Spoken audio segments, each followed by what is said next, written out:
And although I have some comments from previous classes, I'm not even going to do that now. We'll wait to the end of the class if we have time. If not, we'll do it next class. I just want to make sure we can finish everything today, so I'm going to get right into it. If you recall, I was going through some of the tshuvot, the responsa of Rav Mohilever. I just picked some out which I found interesting. So here's another example, number 5. He has a volume of tshuvot, published posthumously, Tshuvos of Shmuel Mohilever, and it's called B'din Tiltul Al Yidei Katanim B'mkom She'en Eruv. And I'm not so interested in the halachic argumentation as the factual things he describes. The question was, he deals with if you don't have an Eruv. Now, most places in Europe had an Eruv. Small towns all had an Eruv. In fact, they used to cook everything. They used to have like a big oven where they'd cook, and you go pick up your cholent. So you had an Eruv. All the small towns had Eruvs. Rav Soloveitchik spoke about when he was a kid. He'd go check the Eruv. But in big cities, you often didn't. There was disputes on whether you could have an Eruv or not. So in the big cities, you didn't. So the question was, how do you then, you want to carry your talis to shul, things like that. And this is how Rav Mohilever begins the tshuva. He talks about the limud zchus that's mentioned in another sefer, al masha nalgu b'mdinos ha'ela, on what the general practice is in these lands, namely in Eastern Europe, lahotzi al yedei tikonos, to have children carry for you b'mkom she'en eruv. And then he discusses it. He doesn't actually like this. He thinks it shouldn't be permitted. But he tells us, and we learned something interesting, that this was the accepted practice. And I know this was the case, for example, in Brooklyn, before they had an Eruv among the Hasidim. I don't know about the non-Hasidim. You'd give, the child would carry your talis or things like that. Because, I mean, on the one hand, children, chinuch, we have to educate them. On the other hand, if you need to carry something, I mean, what's the definition of need? But so children can sometimes do things that, especially we're dealing with rabbinic issues here. We're not dealing with biblical, what we call it's a Carmelis, not a Rishus Harabim. So Rav Mohilever goes through the various positions on it. He thinks that the only way, I said tikonos instead of tinokos. Okay, sorry. Yes. Children, he thinks that the only time you could do this is if there's no non-Jew. If there's a non-Jew, he says, when there's a non-Jew, when there's a non-Jew, you need to have the non-Jew do it, or push the baby carriage or something. So, but if there's no non-Jew, he doesn't like it. But he tells us that that's the minhag Yisrael, and in the volume of Tshuvos. And he goes through here the different shitas on it. And in the volume, it was published by Rabbi Maimon, Yehuda Leib Maimon, who's a big Mizrahi leader. Obviously, he feel a real connection to Mohilever. And in the note here, he quotes the Chasam Sofer, who also doesn't want children to carry. And then he quotes the Yeshel Avraham, who is Malamet Zchus, who justifies it. And what Maimon says is that it's amazing that all these Gedolim who discuss this issue, going back and forth, can you have a katan carry for you on Shabbos? He says none of them know the position of the Ramah. Now, why don't they know the position of the Ramah? Because this isn't mentioned in the Shulchan Aruch. It's mentioned in the Darchei Moshe. Just like there's a Beis Yosef of Rav Yosef Karo, and there's a you have the Shulchan Aruch, which is, I guess, the abridgment of the Beis Yosef. The Ramah, he has a commentary or notes on the Shulchan Aruch, on the Beis Yosef, called the Darchei Moshe. In fact, originally it was published in Darchei Moshe. It wasn't even published in completion. The complete Darchei Moshe, that one only appeared about 30, 40 years ago. Machon Yerushalayim, Darchei Moshe Shalem. By the way, the word is Darchei, not Darkei. It's Darchei Moshe, it's Darchei Shalom. For some reason, a lot of people don't know this, and they say Darkei. It's not Darkei. It's we've spoken about this before. There's no Dagesh in the Chaf. But people don't know the Darchei Moshe. By the way, later on today, I'll tell you an example of something I didn't know, the Shulchan Aruch. So I'm not such a bucky in the Shulchan Aruch. But in the Darchei Moshe says explicitly, and this is going back to the 1600s. Listen to this. He says today, Nahagu lahakel lomar la'akum ulatinok lahavi uholich derech reshus harabim gemura. The Ramah says that even in a real reshus harabim, the practice is to ask a non-Jew and a katan to. Now, when it says a tinok, I think you probably mean someone who's who's not really the age of chinuch. I think that's why it says tinok, not katan. So maybe a 6-year-old to carry your talis bag. It doesn't mean a 12-year-old. And then he says, nalgo hakel. So all the people, including Rav Mohilever and the Chasam Sofer and others who discuss and express objections to having a young child carry, none of them, Rav Maimon points out, takes note of the fact that already Rav Moshe Isserlis points out that this is the minhag. So it's hard to see how you can object to a minhag that goes back hundreds of years and that Rav Moshe Isserlis, he's our Shulchan Aruch, already says that this is the minhag, that we do this. And if you want to know how we can do it, granted, it's a dispute. You can see the back and forth of the Gedolim. But halacha l'maisa, if the Ramah says that this is what we do when we rely on it, it seems to me at least that you're on good standing to rely on that. And but the thing is that people didn't know the Darchei Moshe, because it never really became a standard text for whatever reason. It was not like the Beis Yosef; it wasn't printed together with the Beis Yosef, and it never really caught on. But it's there. I guess that brings you to the old question: is it the authority or is it the work that's important? And so you have, let's say, the Shulchan Aruch. Do we hold by the Shulchan Aruch or of Yosef Karo? And it's an interesting discussion. There are those who say Rav Yosef Karo, he's the authority, and others say no, it's not Rav Yosef Karo, it's the Shulchan Aruch.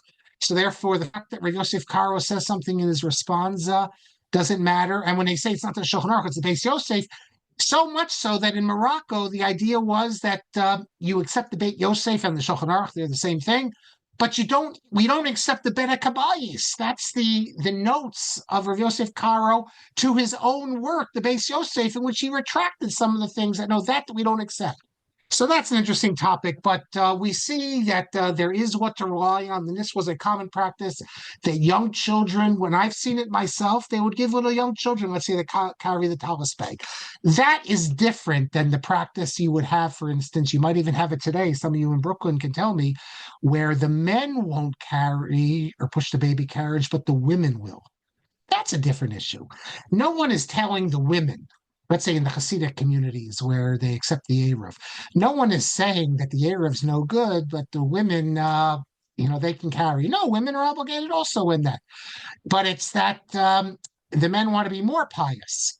So let the women carry it. Now that might rub you the wrong way. Well, why you're going to be so pious? Why shouldn't the women be pious? Why are you going to be pious and let the women do it? You're not going to do it. But okay, I mean, I guess there can be different perspectives on this. Incidentally, I just heard in the car today, I listened to Chaim Soloveitchik's interview with David Bashevkin. It's a very interesting interview when he actually speaks about his father in a way that I don't ever recall him speaking about. And he says it was a big mistake. His father never wrote about secular studies and the importance. And he says today people try to make it seem as make believe like Rabbi Soloveitchik did not believe in secular studies. I mean, I know it's nonsensical, but he didn't even send his kids to YU because he wanted the best for them. Harvard. Today, if he was around, he probably would say, forget Harvard. And Chaim in the interview says, he says, I don't know if today I'd go to Harvard with all the problems, but and he also says, very interestingly, he says, I did not grow up in a religious Zionist home. He says that we were taught love of Eretz Yisrael and the importance of a state, but Zionism in the way Mizrahi, like a cultural religious Zionism. He said that wasn't my father's approach. And I gave a talk on this once, anyone who knows Rav Soloveitchik knows that his Zionism is very different than the Zionism that we're accustomed to, B'nai Akiva, definitely. But in this interview, which is a long interview, and shkoyach to David Bashevkin for conducting it, Chaim says it's quite interesting that if you look at the Rishonim, he quotes an example from the the idea was that if it's good enough for the masses, it's good enough for me.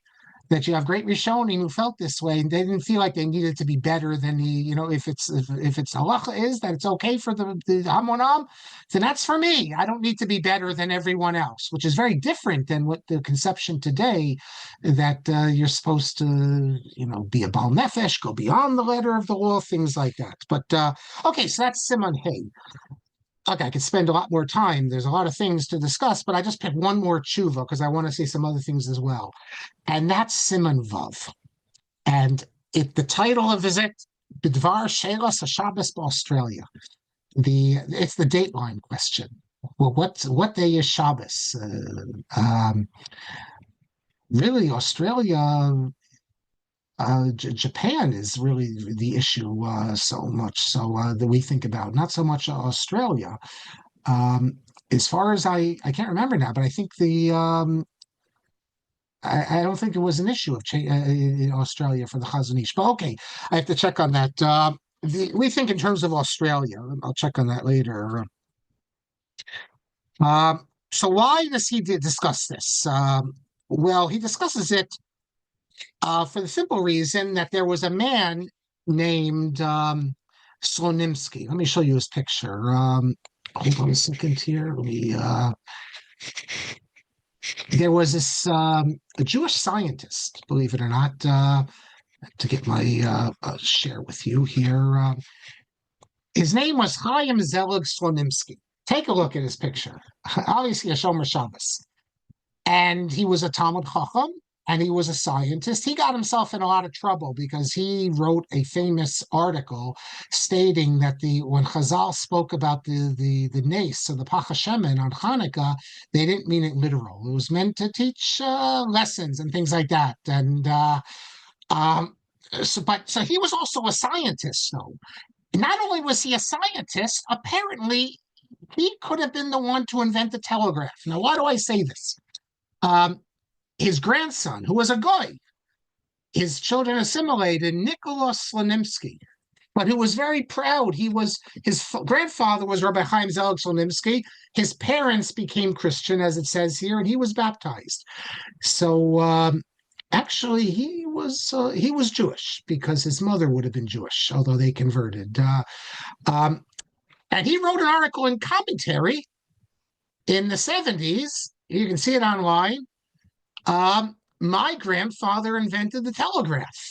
And it's very interesting because Stalin mentioned he never patented the telegraph, but he says in here, I believe it was, he tells the whole story. If he was a famous music scholar, this Nicholas Slonimsky, but I believe that Stalin mentioned it. I believe that in 1952, Stalin claimed that they invented the first telegraph, and who's that referring to? None other than Slonimsky. So Slonimsky, in one of the journals, Safira, he published an article in which he gave his approach to how to deal with the dateline. The dateline's a big problem because you look at the globe, there has to be a dateline somewhere, and the Gemara never mentions anything about it. So where are you going to put the dateline? And the Rishonim speak about it. But after the Rishonim spoke about it, you really didn't have a discussion. And Jews were not really going. They weren't going to Japan. They weren't going to these places. But in the 19th century, they start traveling there. So where are you supposed to make the dateline? Now, this for some reason is still an issue, which for the life of me, I can't accept this. And you go online and Google the dateline in halacha, and you'll see all these articles, and all the articles, they'll do the different shitas, and then they'll say at the end, if you're going to go to Japan, you should consult a rabbi. And this I cannot accept at all. What do you mean consult a rabbi for? You have a community in Japan. You have Chabad there. They've been observing Shabbos on Saturday for 100 years there. Rav Elyashiv said in Japan, you observe it on Saturday. So what do you need to ask a shaila for? I mean, what's my local rabbi going to tell me about this? The whole thing doesn't make any sense to me. Now, I get it. If you want to observe maybe Machmir, you're as a tourist, you can observe a second. When YU did a trip there with Rabbi Horowitz. So they on Shabbos they observed, on Sunday they observed the Torah prohibitions, and that's fair. Just one weekend they were there. You can't do that if you live there, but if you travel there, you can. And it's actually quite interesting because we have no clue what it means to Torah versus Rabbinic. Rabbi Kamenetsky and Yaakov Kamenetsky in one place writes that can you imagine if the rabbis didn't come around and give us all the prohibitions on Shabbos, that it wouldn't feel like Shabbos.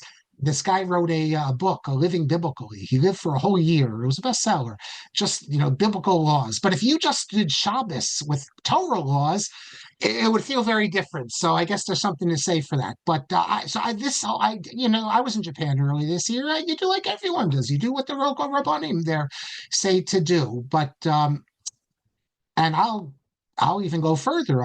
Look, everyone with one exception holds that in Japan, Shabbos is Saturday. Now, the one exception is the Chazon Ish. So I happen to think, maybe you'll think I'm wrong about this also, that the Chazon Ish is big enough that if you want to go to Japan and observe it on Sunday, you can observe it on Sunday. I mean, he's the Chazon Ish. Even though he's a Das Yachid, to sing your opinion, he's great enough that you could. Now, what I saw is that you have a lot of people saying you should observe Saturday complete and then Sunday, because the Chazon Ish also observe Torah prohibitions. The interesting thing is, no one before our generation really was saying this. If you ask the Chazon Ish, he doesn't say to observe 2 days. And if you ask the other rabbis, they don't say observe 2 days. They say either observe Saturday or Sunday. So today we have a new thing that you should observe both days, but no one ever said to observe both days. In other words, the different shittas all say 1 day. And we spoke about this in the past. I'm not going to go through all the shittas. Go back to the classes on the Mir Yeshiva or versus Zalman Meltzer. In Shanghai, some people would be observing Shabbos on Saturday, and when they're saying Havdalah, then the people who follow the Chazon Ish would be saying Kiddush. Today, it could be that I don't think you could open up a community because it would be Losi Sko to do. You can't have two communities with different days. But the Chazon Ish apparently thought that there wasn't a community. Then look, the community of the Mir Yeshiva people, they obviously also thought that there wasn't a settled practice. There was a small community in Kobe, Japan. They didn't think that established a practice. So they wrote to the Chazon Ish. But today, it seems clear that it's on Saturday, basically. But it wasn't established in the 19th century when Mohilever dealt with this question. And Rav Mohilever, of the different shittas, Rav Mohilever holds of what's known as Rav Tukashinsky shita, which so I don't think has been accepted because it holds 180 degrees from Jerusalem. And according to Rav Tukashinsky shita, in Hawaii, Shabbos would be Friday.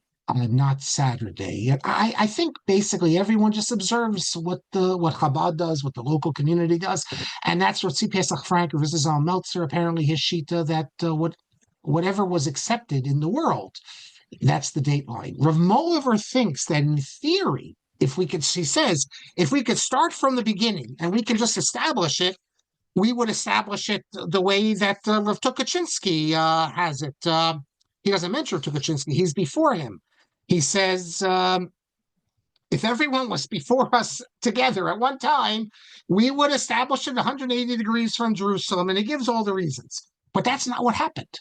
What happened is, as he explains, that people started going and started settling there, and you moved to a place, and Saturday was Saturday, you started observing it that day. It's not without it. And then by the time the Shiloh was asked, you already have a community that's observing it on a certain day.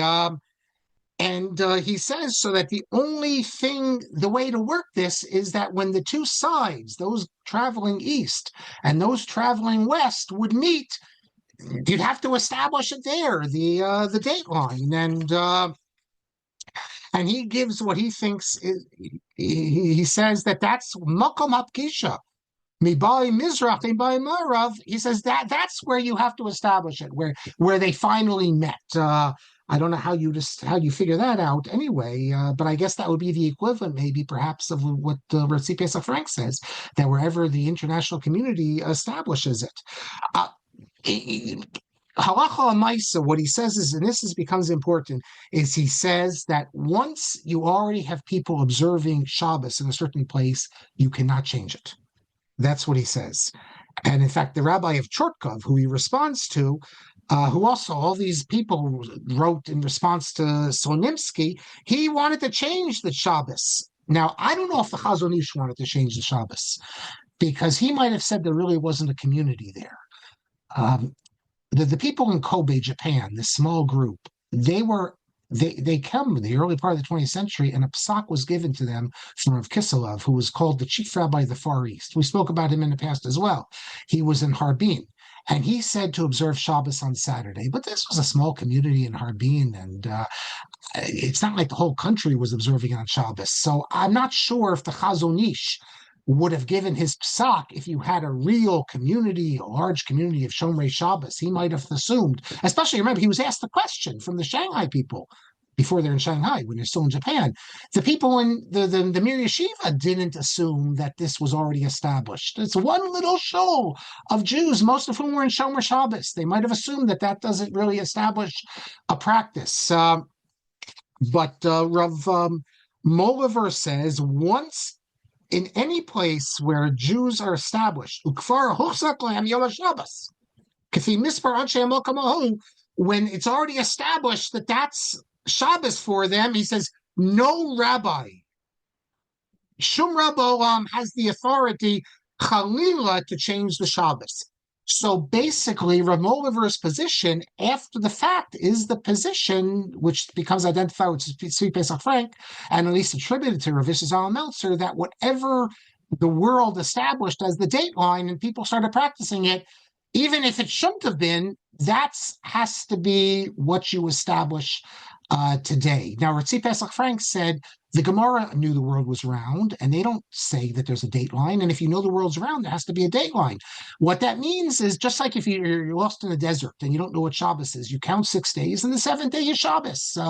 If you wake up from a coma, let's say, you don't know what day Shabbos is, you count 6, and you observe Shabbos. And he says it's the same thing with the dateline, and therefore Rav Mohilever says you have to stick with what it is today, whatever people have established the Shabbos, and that would lead us to whatever people established. The international dateline is basically what people established, because wherever they went, they traveled slowly east and slowly west, and when they came to a place, whatever the Saturday was, that's what they made it as Shabbos.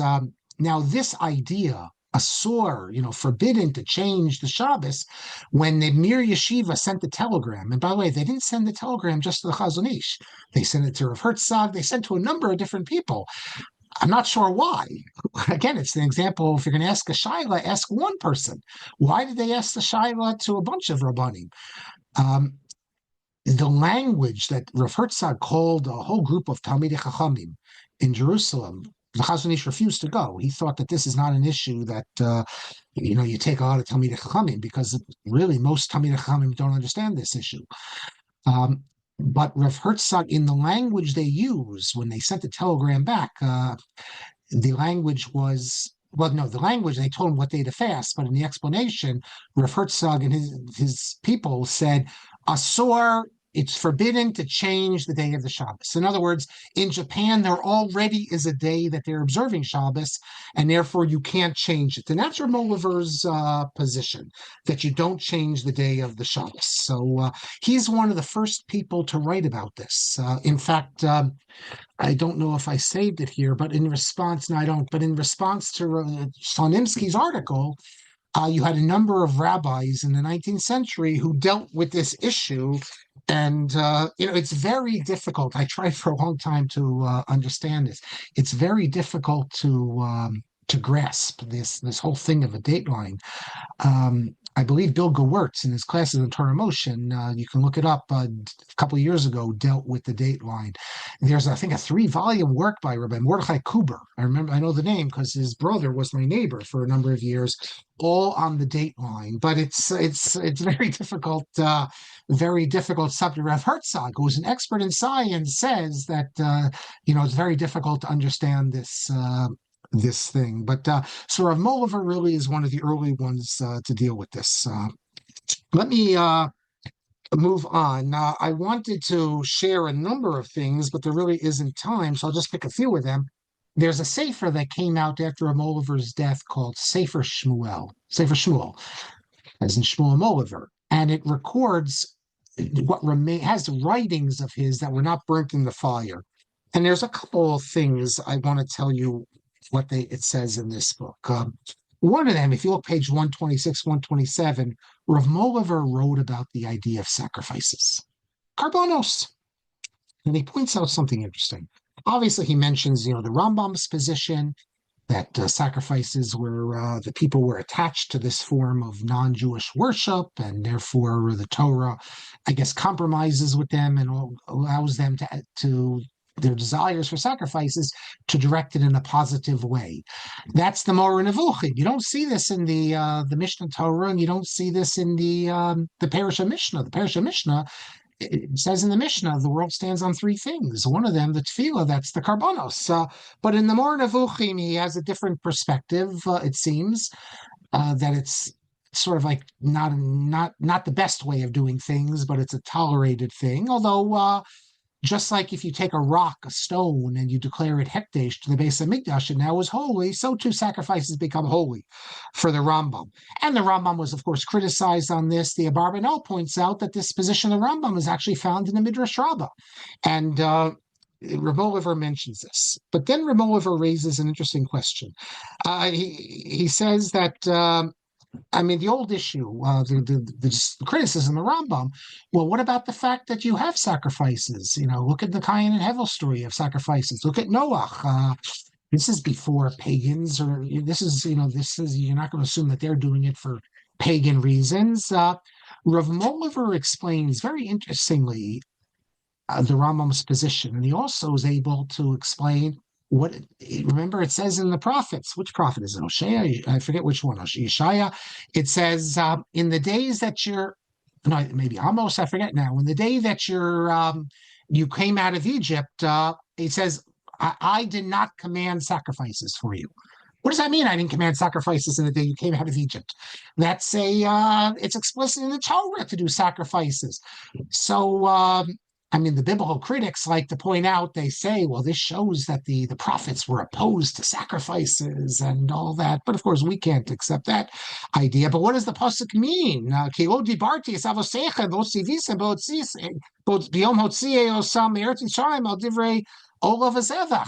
the prophet say that what the prophet was missing, but Parsha was Sefer Vayikra or something? How could he say that when you left Egypt, I didn't command you about sacrifices? Rav Mohilever says something very interesting. I don't know if anyone else says it. I never thought of this before. He says, what does that mean? What does the prophet mean? And I'm forgetting now. It's Hosea or Yeshaya? I forget. I think it's Yeshaya. What does it mean? In the day you left Egypt, I never commanded you. He says, it means kodem shachatu be'egel. He's saying before you sinned on the egel, and that's what it means. I didn't command you. And Rav Mohilever explains that what's the Rambam referring to? That when about sacrifices, the idea if you want to on your own offer a sacrifice like you have in like Noah did, that was always okay. That was the way people felt like they could give something back to God. That's not what the Rambam's referring to. When the Rambam speaks about sacrifices as being a concession to paganism, it's not referring to individual sacrifices where you voluntarily do it. It's referring to establishing it as a commandment.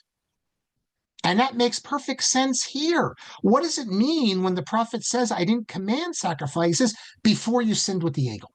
Because the egel showed that they needed, people were going after Avodah Zarah. So as a way to get them on the straight and narrow, God compromises, as it were, by giving them a path where they can have some sort of worship that they can see and connect to where it's not just a mental state, where they can do something, sacrifices. So that's what the Rambam refers to when he says that sacrifices are a way to keep you from paganism. It refers to the commanded sacrifices, not the voluntary sacrifices that come internally, that you just have a great desire to give a sacrifice to God, like we saw with Noah or with in the Cain Hevel story.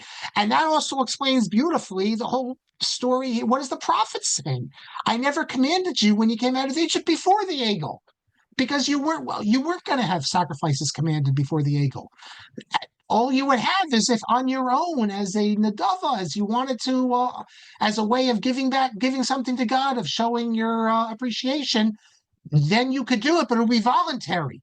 But it wouldn't be commanded. Only after the Egel is it commanded. That's an amazing shot in the Navi. When you left Egypt, I didn't command it. Only after the Egel did I command it. I think it's great. Very interesting. What else does? One other thing I will tell you from this book, Sefer Shmuel. He has an essay here which he reprints, in which he speaks about ethical shortcomings. It's a problem. We have ethical shortcomings, and he gives a number of reasons. But listen to this reason he gives. He could say it, and it's not blasphemous. I think if I'd say it, it would be blasphemous. So, but what does he say? The second reason. Why is there the people in Gush or Machon Herzl would like this, but in the Haredi world, I think that it goes against the Jewish tradition. The Gemara says you're supposed to divide the study of, you have Torah Shebichtav, Torah Shebal Peh, and Tosfos says we don't need to do Torah Shebichtav. We got it, already in the Torah Shebal Peh. So if you want to know about a pasuk, you can say, well, it appears in this Gemara on that page. But listen to what Mohilever says. And by the way, Shamshon Raphael Hirsch criticizes this very much. He says the second reason why we ethically we haven't measured up is because most of our people stopped studying Tanakh. Tanakh, he says, is full of musar v'orchos chayim. And what do they do instead? Hakol ratzim achar Talmud. Everyone just wants to study Talmud. Now, what do you mean everyone wants to study Talmud? He's referring to why, Talmidei Chachamim, because the masses weren't studying Talmud, but the masses weren't studying Tanakh either. But he's referring to the intellectuals, and there's problems among the intellectuals, among their midos. And he's saying it's because they stopped studying Tanakh. They only study Talmud. And he explains that although it's true the Talmud has all sorts of wonderful things to inspire you to midos tovos, he says, but they're scattered all around. And how can you find them? But when you look in Torah and Nevi'im, all you have to do is start reading it, and you see it. You see it very clearly. In my book, which just came out on Rav Kook, one of the things Rav Kook says is that the curriculum of Talmud-only, has created a problem, and it has affected us negatively in our ethical sense. He says that we need the masses. He's not referring to this Tanakh. He's referring to, Rav Kook has this idea of a natural morality, that Jewish morality is preserved through the generations, through a natural morality of what Jews understand. And he says that Talmud study actually spoils it, because the rabbis become so Talmudic scholars, they can be the expressions b'tarit sheretz. They can come up with all sorts of ways to make things that are unethical seem proper. And we need the pious Jewish masses who are not Talmidei Chachamim to keep the rabbis in line. It's a whole dialectic here. The masses need the rabbis to tell them halacha, but the rabbis, or the Talmudic scholars, need the masses to teach them about pure Jewish morality. It's an amazing concept. It's totally heretical, almost, from a traditional Lithuanian perspective, in which the masses, everything in the masses comes from the rabbis. What can the masses teach the rabbis? But for Rav Kook, every side has something. The masses teach the rabbis teach the masses. It's an unbelievable way of looking at things. And then I'll just add, Rav Kook, with the irreligious, he continues on this path, because there's holy sparks in everything. What's the holy sparks in these atheists settling the land of Israel? Rav Mohilever didn't really see holy sparks. Well, they have holy sparks because we forgot that our bodies are holy. We forgot what it meant to work the land and be connected to the land. The irreligious are doing that. So we're going to teach them Torah and they're going to teach us this. So Rav Kook really moves way beyond Rav Mohilever. But this is a provocative statement that we've lost ethical purity because we focused only on Talmud and we've forgotten Nach. Quite interesting. Um, okay, let's continue. Um, Rav Mohilever, we spoke about how he passed away, and he was. They gave many honors to him. There was even, you can go on Otzar Chachma, you see a little booklet published by the Mizrahi with for children, Hebrew Nekudot with Nekudotin to explain about him. But I want to show you something else, which maybe you'll find interesting because you probably haven't heard about it. They actually had a yeshiva. They established a yeshiva in Warsaw. And here's from its stationery. I found this in Yivo, going through the archives there. Yeshiva Beis Shmuel, Al Shem Aaron HaGaon or Shmuel Mohilever. And this is from 1936. It's not one of the great yeshivas that you've heard of. They're writing here for money from the joint. They're writing to Dr. Koresh Adler. That's Cyrus Adler. He was president of the JTS of Dropsy, and he was president of one other organization. Maybe it was the Joint or the AJC. I forget what it was. But so they're writing, asking for money so that they could purchase for the library. But in fact, if I'm not mistaken, Cyrus Adler, I think he's born in Arkansas, by the way. Actually, what I was going to say about Cyrus Adler, forget it, but he was born in Arkansas, as I recall. But so here you see this yeshiva, which most people have never heard of. This yeshiva also included secular studies. Which makes sense. Now, in 1991, Rav Mohilever's bones were brought to Eretz Yisrael, and you have a whole description of this in one of the issues of Mayan, volume 33. Now, where did they get this idea? Rav Mohilever, Bialystok. Of course, we already saw the funeral scene last week. Well, and there was an OL on Rav Mohilever's grave, but during the Holocaust, the OL was destroyed. Now, after the fall of the Iron Curtain, this is how it's described in 1990, someone his name was Shmuel Soltz. He's from Bialystok, who was living in Givatayim. He went back to Bialystok to find the graves of his parents, and his father and his grandfather in the old cemetery there. And while there, he saw that the Rav Mohilever's Ohel was destroyed.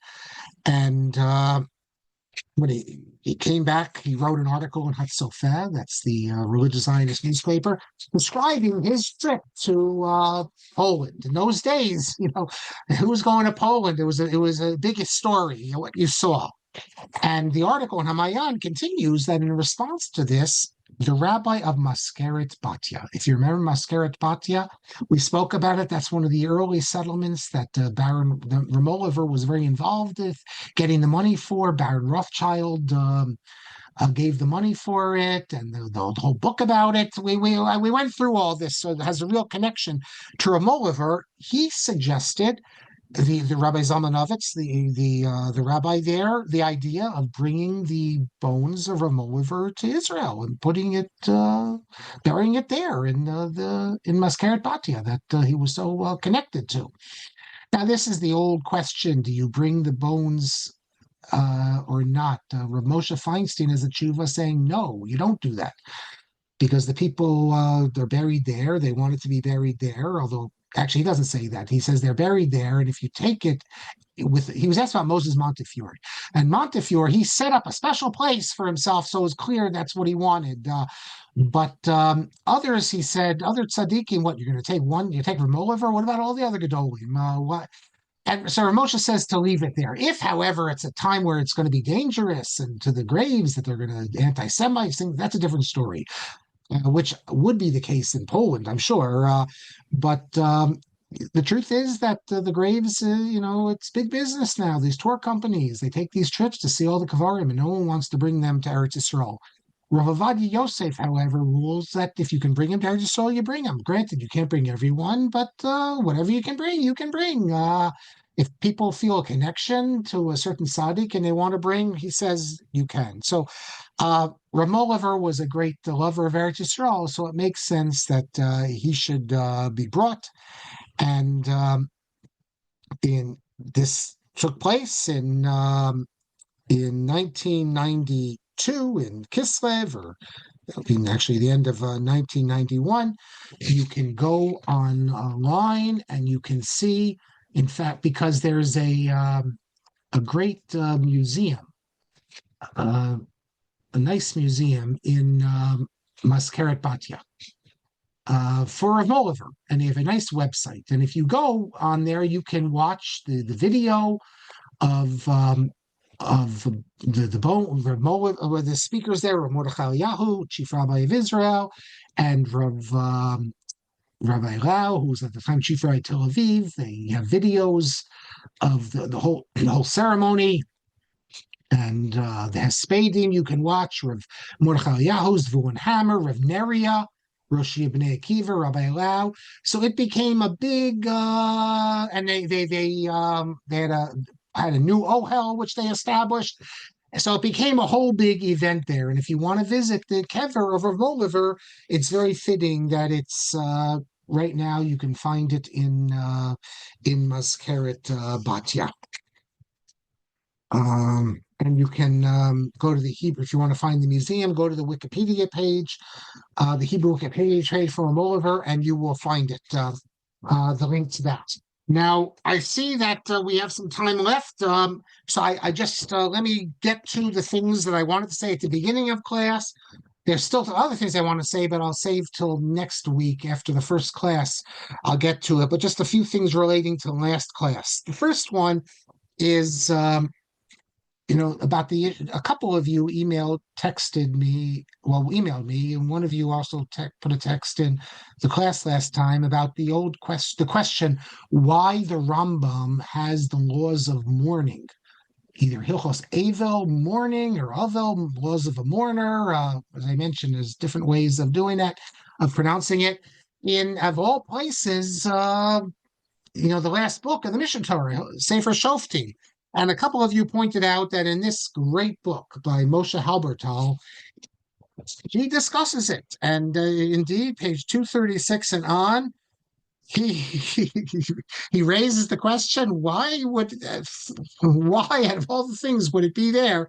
And he gives a very nice explanation. I can't really summarize it. You have to sort of read it. He argues that the laws of mourning relate to community boundaries between those within it, those without it, and that, of course, relates to the laws in Sefer Shoftim. So that's why it's there.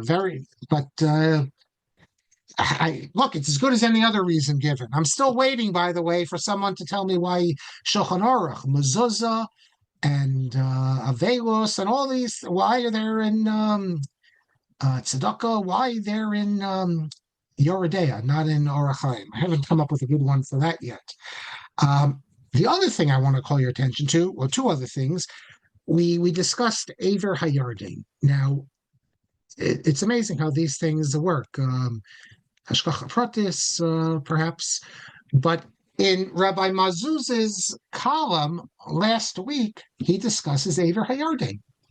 Although it's because it's mostly Shabbos, so he deals with Parshas Vayechi. And, the question we dealt with, what does Aver Hayarden mean? And he calls attention, to a very interesting verse here. If you look in the end of chapter 50 in Vayechi, verses 10 and 11, what does it say? it says that this is when they left Egypt. So they left Egypt to go bury Yaakov. They came to the threshing floor of Atad, Vayavo Ad Goran HaAtad, Asher Be'aver Hayarden, which is beyond the Jordan. And they made a hesped there. Um, but then it says Vayas Aviv Avel. They mourned for his father 7 days. And then the next pasuk, it says that the inhabitants of the land saw the mourning, and they said, Avel Kaved Zeb Mitzrayim. It's a great mourning. Al Kain Krashima Avel Mitzrayim. So therefore they called it Avel Mitzrayim. Again, I'm not sure why it would be called Avel Mitzrayim, not Avel Mitzrayim. But here you see the Avel and the Avel. But that's a side point. But here you have Aver Hayarden. So think about this. You're in Egypt, you come up to Eretz Yisrael, and it's called Aver Hayarden. And Rav Mazuz mentions that some people, they don't know what to make of this because they assume that Aver Hayarden just means like right over the Jordan River, right when you cross over it. And therefore, it doesn't make any sense because they're coming from Egypt and they're nowhere near, when they come into Eretz Yisrael by Hebron, they're nowhere near the Jordan River. Mazuz says that the whole side, Eretz Yisrael, the whole thing is called Aver Yarden, or if you're on the side of Eretz Yisrael, the whole other side is called Aver Yarden. So this pasuk, Moshe Rabbeinu, it's being written from the perspective of Moshe Rabbeinu, and for the Jewish people, or Bnei Yisrael, and therefore on the eastern side of the Jordan, when you tell the story and you say that Bnei Yisrael come from Egypt, they go to Aver Hayarden. Aver Hayarden, when you're on the eastern side of the Jordan, you say Aver Hayarden, that refers to the entire Eretz Yisrael, anywhere on the western side. So I thought I only mentioned this because we discussed what does Aver Hayarden mean, and the last thing I want to point out too, and then I'll get to the questions, is remember last class, and this I thank you, Elazar, for pointing this out. Um, I mentioned the very first tshuva of Rav Mohilever in his response. It deals with if you forget the same Talmud-only vracha. He thought in Egypt they don't really need rain in the winter, so therefore you don't need to repeat it, even though the standard halacha is you do repeat it. And I read you what the Aruch HaShulchan says, who agrees with Rav Mohilever, but the Aruch HaShulchan says in any event we can be yotzei just by listening to the chazan. And I said if this is the halacha, mashif haruach, whatever it is, you forget. If you can just be yotzei from listening to the chazan, how come if you look in the Art Scroll Siddur, it doesn't say that? How come we're never taught this? And I thank you, Elazar, for pointing out what I overlooked. Maybe I knew it in the past, but I certainly do not remember it, that this isn't just the Aruch HaShulchan, although this is the Aruch HaShulchan in Siman Kuf Yud Zayin. But in Kuf Chaf Dalet, in the Shulchan Aruch, it says the same thing. And the Aruch HaShulchan repeats himself. If you look in Kuf Chaf Daled Sif Yud, it says if you forgot and didn't say Yalav Yavo, or any other thing that you have to repeat, he says you can Yechavein Daito V'Yishma Mashatz. You pay attention and hear the Shliach Tzibur, and don't make any interruptions. And he also points out you do 3 steps back and forward, so you have to be standing up. So this isn't just, I was saying it as if I was raising the question, why don't they tell us anything, mention this halacha? I should have made the question even stronger, which I didn't realize or didn't remember that the Shulchan Aruch itself says this. So how come you look at, I checked again, my Art Scroll Siddur, it doesn't mention this. It says if you forget it, you have to repeat it. It doesn't say you can listen to the Chazan. So I think I perhaps have the reason. Even though the Aruch HaShulchan says to do this, you can do this, and the Shulchan Aruch says, without any objection to the Ramah. But you look in the Mishnah Berurah. The Mishnah Berurah, very interestingly, and this could be the reason why, at least I was never taught it, and you don't have it in the Art Scroll. And if you look at halachas online, they all go into repeat it, when you have to repeat it, when you can just pick up in the middle of Shemona Esrei, when you have to go back to the beginning. None of them, I've never seen them mention, or I would have remembered, that you can just listen to the Chazan. Because look what the Mishnah Berurah says on this, interestingly enough. He says that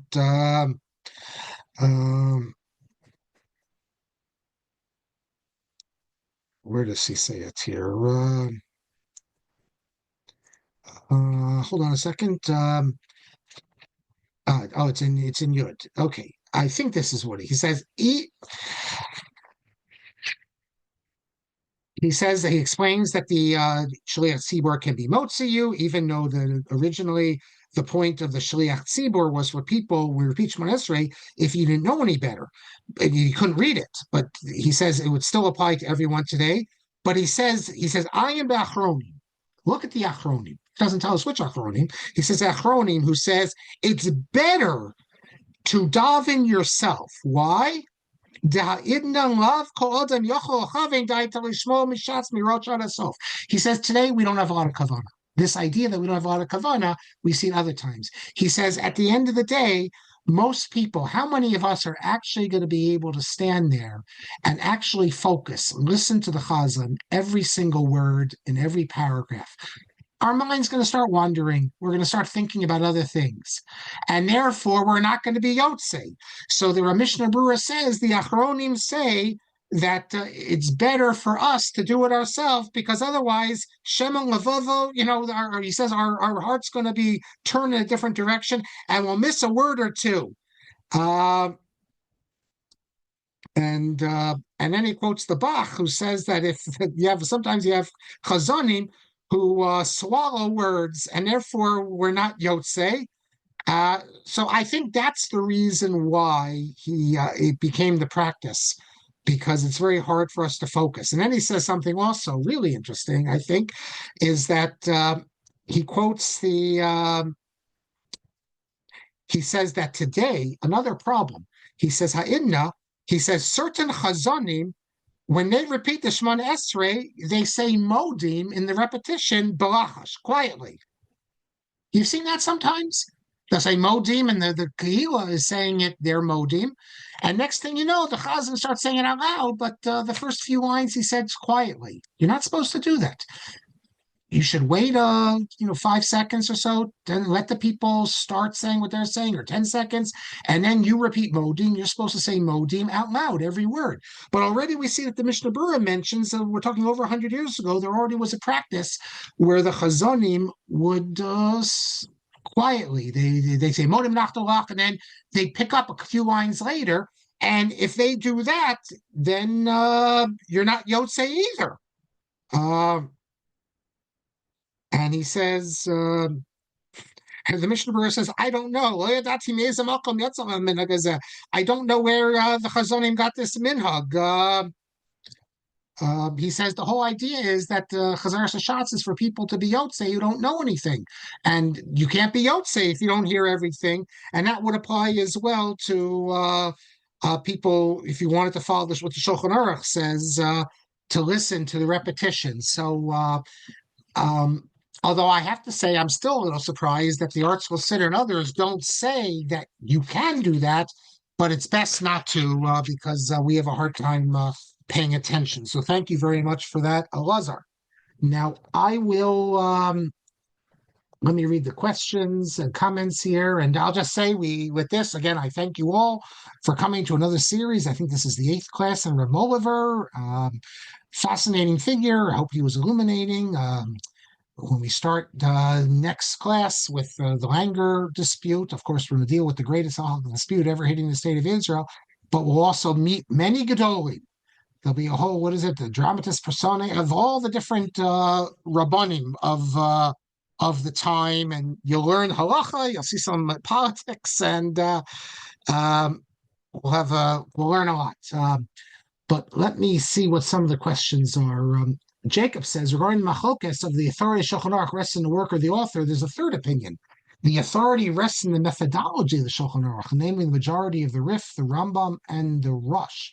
Are you saying, Jacob, therefore, that if the Shulchan Aruch doesn't follow his rule, as sometimes he doesn't, that he's not binding? There are times where people reject the Shulchan Aruch because they say he didn't follow the rule, but that's usually only if the Vilna Gaon will reject him. MJ Frankel, lesser publicized a similar exhortation to insult rabbis of traveling to Hawaii. Now, actually, I would think Hawaii, there'd be more of a reason because Hawaii, Rav Tukachinsky, well, actually, I don't know, because again, Hawaii is just Rav Tukachinsky, but Rav Elyashiv held like Rav Tukachinsky. So Rav Elyashiv, I guess that's contemporary, but if it wasn't for Rav Elyashiv, look, at the end of the day, people, what does it mean? You consult with a rabbi. What you're going to go to your local rabbi? Your local rabbi is just going to himself going to say, he's going to have to figure out some thing to tell you. And is the local rabbi going to tell you not to follow the local Chabad or the local shul? So it's very hard once Shabbos already established. If you go there as a tourist, okay, it's one thing, but you can't establish another community. Like, how can you establish another shul? And if you're there for it, it just seems that the Minhag Yisrael is you go by what Chabad does. Chabad has gone and they've established minyanim there through their post game, and that's the Minhag, I think. Thank you, Nissan, for pointing out the talk with Chaim Soloveitchik. Hadassah mentions that Slonimsky's father-in-law was Abraham Stern, who was the inventor of the calculator. Yes, I didn't know that I knew he was an inventor. I didn't know he was an inventor of that. So I guess an early type of calculator. MJ Frankel, you say, I think the OU recommends keeping Shabbos D'Oraisa on Friday and D'Rabbanan, I guess, on Saturday. You might be backwards. You're talking about Hawaii. I find it hard to believe that the OU would recommend D'Oraisa on Friday. It would probably be D'Oraisa on Saturday and D'Rabbanan on Friday. Because Rav Tukachinsky is still a Das Yachid. Most Rabbanim hold that you observe Hawaii on Shabbos. Now, Rav Elyashiv adopted Rav Tukachinsky, so that he's very important authority, so that gives it the gravitas. But until Rav Elyashiv made his opinion public, Rav Tukachinsky, as far as I know, was the only one of stature, really, to say that Hawaii, you would do it on Friday. Rav Mohilever thought in theory you should. What? I think both the Star K and the OU have, and possibly Morty Willig, but not sure. Anyway, if you want to ask, there are people to ask. Hardly anybody. But I'm saying I know they say that. What I'm saying is I don't understand because, as I said, none of the Gedolim who said to observe it, Rav Elyashiv never said to observe 2 days. He said to observe 1 day. So now we're trying to be Yotzei Kol HaDeos. That leads to another question. Yeah. Since when do we try to be Yotzei Kol HaDeos? You can be Yotzei Kol HaDeos in every issue under the sun. There's different opinions on tzitzis, different opinion on this. When all of a sudden do we try to be Yotzei Kol HaDeos? So when do we simply say, this is a psak, you accept the psak, you follow it? So that's why I'm saying I have a difficult time with this. And Minhag Yisrael is not to do this. I mean, just speak to people. And but I was in Japan and I was told that there's a Gadol Yisrael whose daughter was there a few months before I was there, and she on Shabbos, but she was only there, I think, 1 Shabbos. She told the rabbi that her father told her to do Shabbos Sunday to do the D'Oraisas. Mel says you have backwards. Zoe says to keep Shabbos on Saturday. Yes, okay. That's no, that would be Hawaii. Mel, because everyone holds that's the issue in Japan is there's no Friday. Friday's not the issue. The issue in Japan is Saturday is Shabbos according to the post scheme. Sunday, according to the Chazon Ish, is Shabbos. That's what Friday, everyone agrees, is not is not an issue.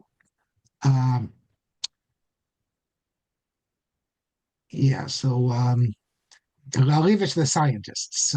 And Nissen says, even in the 20th century, Transjordan referred to much more than along the riverbank. Yes, that's true, all of Transjordan. But Mel points out, I wasn't concerned whether it's along the riverbank or the whole area. I was asking which side of the Jordan River served to Adriardi. Yes, but now I'm speaking about something different. That was last week.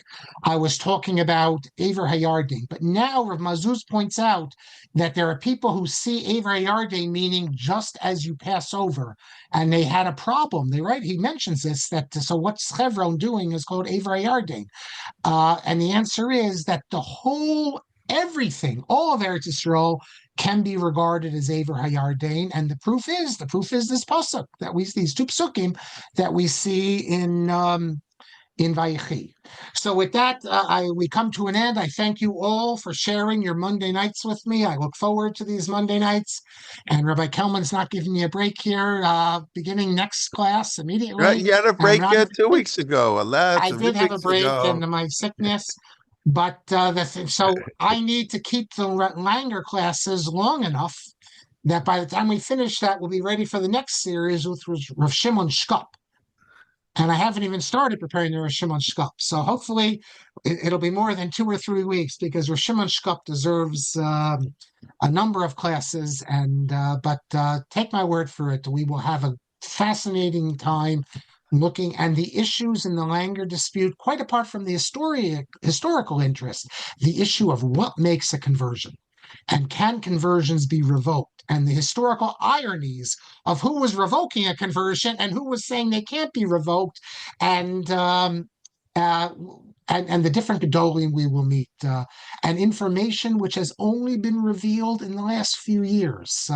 So I look forward to picking up, God willing, next Monday night. Rabbi Kelman, take it away. Okay, that's it. That's I put the registration link on the side. If you haven't registered yet, and okay, tomorrow look forward to learning, and always invite a friend. And well, anyways, we should hear good news. We should more hostages should come home soon. Hopefully by next week, Mark, a whole new group will be back. But and all right, Lila to everybody, and any comments, whatever, and we'll keep you posted. And all right, be well. Tomorrow, of course, Rabbi Shulman, 1 o'clock on Tehillim. Wednesday, of course, is Zev Elif, talking about interesting historical things. He was talking about Yitzhak Greenberg and in his sort of adventures in Jewish history, the as he calls the excommunication of Rabbi Yitzhak Greenberg, sort of also like Rav Goren was excommunicated, but in a very different way. And then Wednesday, of course, and Rabbi Helfgott's taught, and Yeshayahu Thursday. Shuli Mishkin, our Parsha Shir, Marc class this week from Kansas. And then, of course, my Shir and the Siddur. I think that takes us pretty much the rest of the week. And we look forward to learning with you. And everybody should be well, Laila Tov. And thank you very much. Thank you,